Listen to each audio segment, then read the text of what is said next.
to start this first episode, or you might this first video on the historical problems with the Quran, by beginning, as I do there at KT, you're going to see I'm going to look at 4 claims that all Muslims make about their revelation. 4 claims that all Muslims everywhere, except for the liberals, certainly the nominal and the conservatives, make this claim. And then I'm going to ask if we make the same claim about the Bible, and you'll see we're talking about 2 different planes. We're not talking about 2 different views, presuppositions of revelation. But then I'm going to move right into what modern Muslim scholars are saying about their Quran. Some of the well-known modern Muslim scholars, what do they say about their Quran? And then I'm going to go back to the 9th and 10th century and look and see what the earliest Muslim scholars said about their Quran. And you're going to see there's a huge disconnect. So, without further ado, let's get right into it. Well, terrific. Good to be back with you again. This topic tonight is one of my favorite topics. And the reason why is because it is so pivotal. Now, last night, we pretty much confronted the man, Muhammad. Tonight, we're going to confront the book. Last night, remember at the very beginning, I mentioned that in order to understand Islam, you really need to really understand 2 things. The 2 things that hold up Islam is one book, the Quran, and one man, Muhammad. Conversely, the same thing exists for us as Christians. Remember I said that last night, that for us to understand who we are, we also follow a book modeled by a man, but not the same book, not the same man. Ours is the Bible, the man is Jesus Christ. Now, since these are the foundations for both faiths, and since we understand our book better than anybody else, we can therefore understand why the Quran is so powerful for Islam, why it's so foundational, and why and where it gets its authority from. You walk out these doors and you talk to almost anybody else, and they will not understand that as much as you do. And that's why we're focusing on these 2 areas. Last night we did a historical survey looking at the emergence of Islam. We asked an awful lot of questions concerning not only the fact that there's just nothing there for us to look at, but that when it finally is written down, it's written down so late, 200 to 300 years later. Not from the 7th century when it should have been written down. It was being written down in the 9th and 10th century. Then we looked and asked, well, what is and why do you think this happened? And we then found out that had an awful lot to do with politics. It had nothing at all to do with theology, and it certainly had nothing to do with a man named Muhammad. And that was very clear that Islam really did not come from Muhammad, nor did the book, the Quran, come from Muhammad. And we're going to see that today. But we need to come to those conclusions, and we've got to do that by walking through and asking, how is it and where are we going to find this book? Now let's look at their claims. I'm going to start with the claims the Muslims make, like I did last night. And there really are 4 claims. These are the 4 claims that you can learn, memorize, just memorize those blue words. Number 1, that the Quran has always been. It is uncreated. It is the uncreated book that exists on tablets that exist in heaven. That's internal to the Quran itself. In chapter 85, verse 22, you have that claim. So it's uncreated. Therefore, it has no human intervention. Number 2, that the references or those surahs that came from those tablets were sent down piecemeal by the angel Gabriel to a man named Muhammad over a 22-year period from 610 to 632. Uncreated, sent down. Number 3, that the Quran was not completed during Muhammad's lifetime. There was no Quran when Muhammad died, according to Islamic tradition, according to the Muslims. It was not in any codex, in any codice form. It was not written down in one manuscript. It was memorized by many of the companions of Muhammad. It was certainly written, parts of it were written on stones and bones and leaves, but had not yet been written down in a book form like I have here. And then number 4, that when it was finally written down at the time of Uthman, 652, the 3rd caliph, that book that was written by him is exactly the same that I have in my hand today. This is known as the Hafs text. This is the canonical text. This is the text we're looking at, not the English part, the Arabic part. Now, if you're going to get a Quran, try to get one like this, one that has both Arabic and English, because much of what I'm going to say tonight and much of what I say up on the internet at Fander Films, I will be quoting verse after verse after verse. Most of the Muslims that you meet have not read those verses. The vast majority of Muslims do not read the Quran like you read the Bible. And the reason is very simple.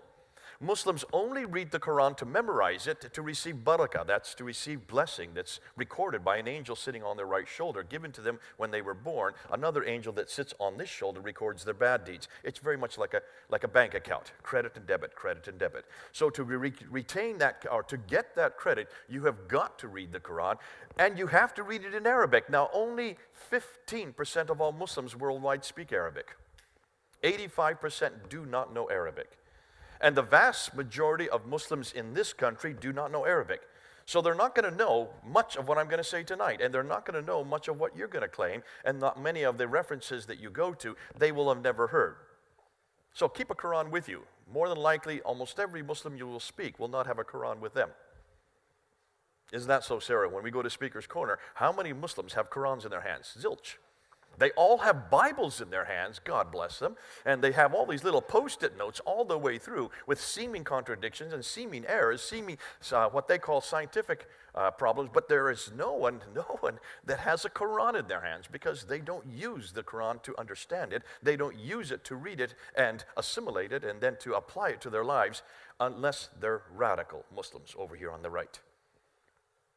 The vast majority of Muslims are not radicals. They're usually nominal or liberal. So for that reason, be aware of the fact that much of the material that you're going to learn, not just tonight, but also up on the internet, much of this material you will know, they won't. Let's then get back to this question. So if those are the four claims, that the Quran is eternal, that it was sent down to a man named Muhammad over a 22-year period, that it was codified and finalized, canonized there in 652 AD during the reign of the third caliph Uthman, and that it has never changed, can you see that's quite a mouthful right there, those four. Would we ever say that about our Bible? Absolutely not, and please don't do that. We do not believe our Bible is uncreated. We know the Bible was created. We know who wrote it. We know when they wrote it. We put their names to many of the books that they wrote. It was written by men, inspired by God, but not written by God, and certainly not eternal. So don't make that claim about the Bible. Secondly, our Bible was not sent down. We don't know of any angel that brought portions of it over a 22-year period to anybody. Every one of the books was written by different men. 33 different men in 3 different continents over 1,500 years. And that's why we would never make these two first claims. Thirdly, we would make the claim that it was complete at one time. But we don't have any of the original manuscripts, so therefore we would not assume today that we could go back to those complete manuscripts, because for one very simple reason, they were written on papyrus, those interlocking leaves. And as you well know, papyrus disintegrates within 100 years. None of the manuscripts we're going to look at today by the Muslims, or the Quranic manuscripts, are written on papyrus. They're all written on parchment or vellum. That means animal skin. 2 completely different modes of writing. Ours are written on papyrus. It's not that they didn't have vellum in the first century. It was very expensive to use vellum, to use animal skin. And Christianity was birthed in poverty. And for the first 300 years remained in poverty until Constantine then, as the emperor, converted to Christianity and made it the state religion. So don't expect that we're talking about the same things with the Bible. We do not make these claims. We do not have the originals. Changes? Yes, we would admit that there have been many changes in the Bible. We even inform the reader about them. So when you open up Mark chapter 16, verse 9 to 20, at least in my Bible, there's a line warning the readers that these verses are not found in the earliest Greek manuscripts. John chapter 7, verse 53 to John chapter 8, verse 11, the story of the woman caught in adultery, these verses are not found in the earliest Greek manuscripts. 1 John chapter 5, verse 7, we warn the readers that these aren't even found in the later manuscripts. These were introduced possibly in the 15th century, just that one verse. So we are very open, we are very transparent. We would say the Bible has been changed, but the reason why we still keep those verses in there is because we know that they do not introduce any new doctrine that's not found elsewhere. Okay, so be careful. Don't make these 4 claims about the Bible. Please don't. Thank God we don't make these 4 claims. But the Muslims do. And that's why we need to investigate that. Now tonight, I cannot critique uncreatedness or eternality. I cannot sent down because I'm not in the 7th century and I'm not up in heaven. There's no way I could ever look to see if that tablet is there. So what I'm going to do is critique the last 2 of those 4. We can demand one manuscript, and this is what I'm going to demand, and you can demand this as well. All I'm looking for is one manuscript, complete manuscript, from the mid-7th century, that means from 652, which is complete, that means has all 114 books, or all 114 surahs, and has never been changed. Now that's not too much to ask, is it? The reason why I'm asking that and demanding is because they claim it. And you're going to see a little video where that claim is made, and you'll hear every Muslim claim that they can go back to theirs is the only scripture that can be traced right back to its original source on earth. And you'll hear almost every Muslim I've met, and for 40 years of working with Muslims, when I first came here, when I first started coming here to Britain back in 1992, they were claiming, what was it, about 100,000 manuscripts at that time? Remember that, Judy? 100,000 manuscripts that they could point to that came from the time of Uthman. We started confronting these. They then moved back to about 10,000 manuscripts. Then by about 2002, they moved back to 1,000 manuscripts.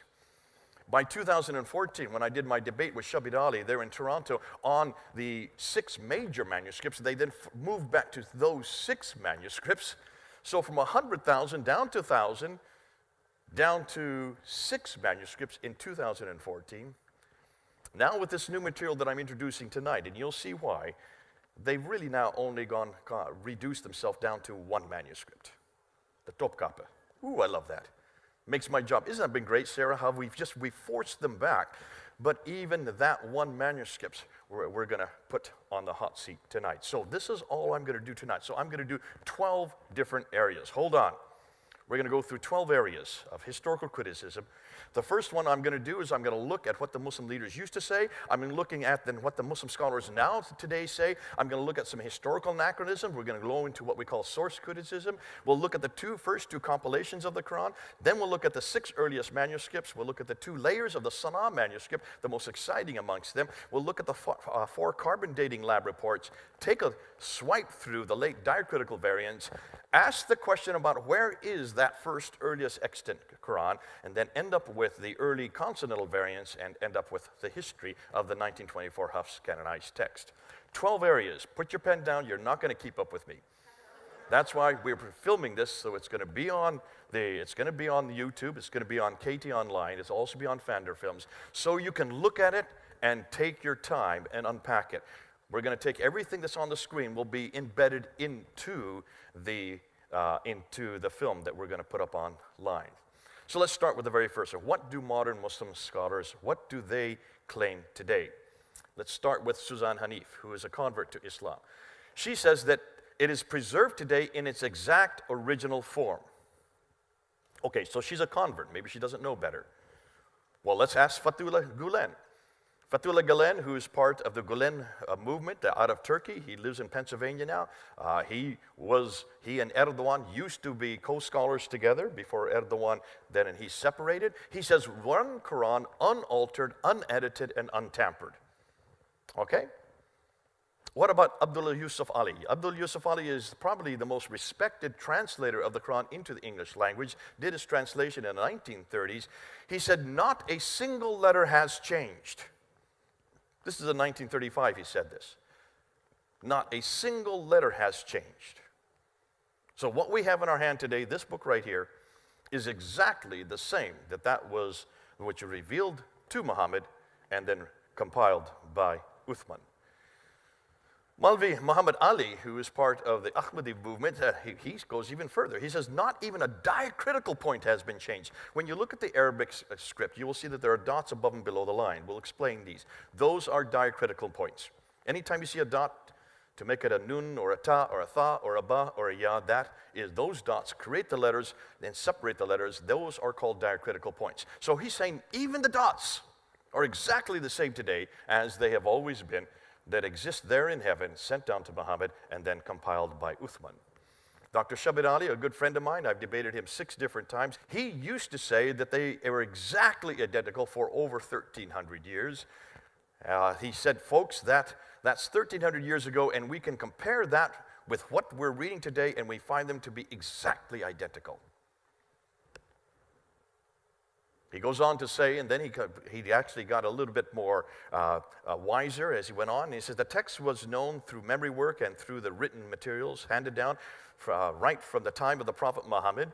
As I said, the 2 copies that were made 1,400 years ago. So then he went to 1,400 years, making it even earlier. One which is in Tashkent, Russia. Well, he doesn't know his geography. Tashkent's not in Russia. For example, has been demonstrated by Amand van Deffer in his book Ulum al-Quran to be an early copy from that time, and we find no difference from that copy to what we're reading today. That's the Samarkand manuscript, which is in Tashkent in Uzbekistan, not Russia. Let's look at that today. So, conclusions. These are their conclusions, that the Quran we have today has not changed one iota since its inception 1,400 years ago. 2, that the Quran we have today is exactly the same as that which is on the preserved tablets in heaven. And 3, that our Quran parallels in every detail that which was revealed to the Prophet Muhammad and was written down completely by Uthman in 652 AD. But is that what the earliest Muslim scholars believed? Let's look at what they said concerning the Quran. So I've just given you what the modern Muslim scholars say. Let's see what the earliest one said. Well, here you have Ibn Abi Dawud. He says that some verses were lost. The Quran that was sent down were known by those who died in the day of Yama, but they were not known by those who survived them, nor were they written down, nor were they found with even one person after them. That's not the same as what I'm hearing scholars today say. Here you have As-Suyuti, who is writing, it is reported from Ismail ibn Ibrahim, from Ayyub, and from Nafi, and from Ibn Umar, he says, who said, let none of you say, I have acquired the whole of the Quran. How does he know what all of it is when much of the Quran has disappeared? Rather, let him say, I have acquired what has survived. Now, that's a huge admission right there. Sahih Muslim, second only to Bukhari as far as importance for the hadith writers, said, some of the verses were forgotten. I have, however, forgotten it with the exception of this which I remember, and he then recites what he remembers. So here you have Sahih Bukhari, the most authoritative of the hadith writers, talking about verses which were canceled. We used to read the verse of the Quran revealed in their connection, but later the verse was canceled, he said. Then you have Bukhari going on and saying that something was missing. This is the verse of Rajam. This is the verse on stoning adulterers. Among what Allah revealed was the verse on Rajam, and we did recite this verse and understand and memorize it, and Allah's apostle did carry out the punishment of stoning, and so did we after him. I'm afraid that after a long time has passed, somebody will say, by Allah, we do not find the verse of Rajam in Allah's book, and that's true. To open up to chapter 24, verse 2, and you will not find stoning there. It's now 100 lashes. 100 lashes. Ibn Abi Dawud talks about some verses overlooked. Muwatta ibn Malik talks about some verses having been changed. By the way, that was interesting because it was changed by a woman, not by a man, but by a woman. Some verses were modified. Al-Hajjaj ibn Yusuf made 11 modifications. This is the same Al-Hajjaj that we talked about last night, who then created those qiblas in between. Remember, all the mosques that he was forming all had a qibla that was not to Petra, not to Mecca, but exactly in between. That's the same Al-Hajjaj, who made 11 modifications to the Quran. Some verses were substituted according to Sahih Bukhari, and some verses were eaten by sheep. The verse of stoning and of breastfeeding an adult 10 times was revealed, and the paper was with me, was put under my pillow, but when the messenger of Allah died, we were preoccupied with his death, and a tame sheep came and ate it. So, what do we see here? Lost, disappeared, forgotten, canceled, missing, overlooked, changed, modified, substituted, eaten by sheep. Does this sound like a book which was compiled perfectly and completely? Does this not imply intentional human intervention right through its initial compilation? So there's a disconnect between that which the earliest scholars are saying and what the scholars today are saying. Well, as you can see, this is something that we're not bringing up today in the discussion on the Qur'an. We haven't really brought up these difficulties. We've not really got into this area, yet you need to know about this. When you look at the claims that Muslims make about their Quran, that it is eternal, that it was sent down, that it was complete, and that it is unchanged, those four words. When you look and see what they're saying, it's obvious. Well, we can't really say too much about the first two, because the first two, uncreated, eternal, how do you answer that? That's just a claim that goes nowhere and cannot be supported by Muslims either. It's just what the Quran says in chapter 85, verse 22. As far as was it sent down, who knows? It's only traditions from way in the 9th and 10th century that tell us it was sent down. That's Al-Bukhari that tells us, and he died in 870. We don't have anything from the 7th century to know whether it was sent down. We have no manuscript from the 7th century to see. We have nothing from the time of Muhammad. We have nothing from Abu Bakr. We have nothing from Umar, nothing from Uthman, and especially nothing from Uthman, and that's what we should have. So we don't have any idea whether it was sent down. Unchanged, complete, those two areas we can really look at. And so that's one reason why we're going to spend much of our time looking at those two areas, the last two of the four. And by doing that, you can see we went through, and what I said is I talked about what modern Muslim scholars, they've elevated the Quran so high. They put it so high. And remember, the higher you put it, the farther it's easier it's going to fall. I remember we had this dictum when I was back there at Speaker's Corner for 25 years. We always only ever used ladders that had 2 rungs, possibly 3 at the most. You never went beyond that, because if you have more rungs, that means you're higher up. When they throw you off, you fall farther and you get hurt more. You get hurt a lot more because you have further to fall. And that's what modern Muslim scholars have done. Unfortunately, those ones that I went through, just look at their names. These are all well-known scholars. They should not have said that every letter, every word, every sentence, even some of them were saying every dot is exactly the same. Don't say that, because when you say that, you put the Quran so high, you elevate it so high, full of superlatives, that all we need to do is look at one dot that is different, one vowel that is different, one word that is different. And that's why the Yasar Qadis and the Shabiradis are having a real dilemma, because they realize that if you're going to make this kind of claim, if you're going to put it that high up, if you're going to make that enormous comments like that, folks, be careful. Because the higher you put your Quran, the easier it's going to fall, and the farther it's going to fall, and the easier it makes it for us to find just one word that's different. That's all we need to find, is one word that is different. And therefore, if you can find one word that is different in this Quran from any of the earlier Qurans, that means God has not preserved it. Allah is weak, is inept, is incapable of fulfilling the very promise that he gave there in chapter 10, verse 15, in chapter 15, verse 9, and in chapter 18, verse 27. If Allah can really preserve his word, then how come even one word, if we can find one word that is different, we're going to find lots of words that are different. Can you see then the dilemma for Shabiradi, who then there on May 9 says, no, don't worry. Yes, you're going to find lots of differences. Yes, I understand. But they don't change any doctrine. So now he's moved back a whole nother degree. They don't change any doctrine or belief or practice. That's not what the Quran says. It doesn't talk about belief, practice, or doctrine. It doesn't say anything about doctrine, belief, or practice. That's what Shabit Ali has added to it, because he is taking what we say. That's what we say about the Bible. But we know the Bible is written by man. We never make that claim. Have you noticed? We've never put the Bible up on a pedestal like you Muslims have. So therefore, it's not going to fall. It doesn't fall.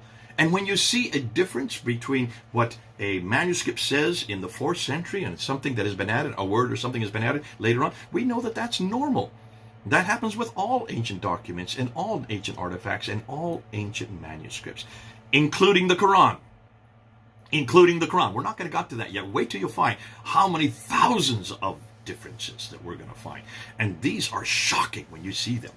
Muslims, can you then understand why Shabir Ali and Yasar Qadi are in a dilemma? Because they live in the West. They are having to answer the questions we're going. They're not able to just stick at that red line. See, you Muslims in the traditional world, you who are supported by people like Muhammad Hijab and Anand Rashid, you, the ones who are supported by that, you have to hold it to that. You can't go beyond that because you made that claim. You put your Quran on such a high pedestal that you don't dare beyond that red line. You know what? This is a common symbol here in America. Footballers call this timeout. You've got to take time out. Because can you see what we're doing? We're going way beyond your line. And these are the questions you're going to have to answer. So that if you make these claims, support it, prove it, source it. That's all we ask. Because what we're going to show you, as we move on now, is that your Quran, it does not come from God. It doesn't even come from Muhammad. It doesn't even come from Uthman. And yes, it has been changed all the way through from centuries to century to century. And even the Quran that we finally have today in the 21st century is not the Quran that they had way back then in the 7th century, if they even had a Quran in the 7th century. God bless you. This is Jay. Over and out.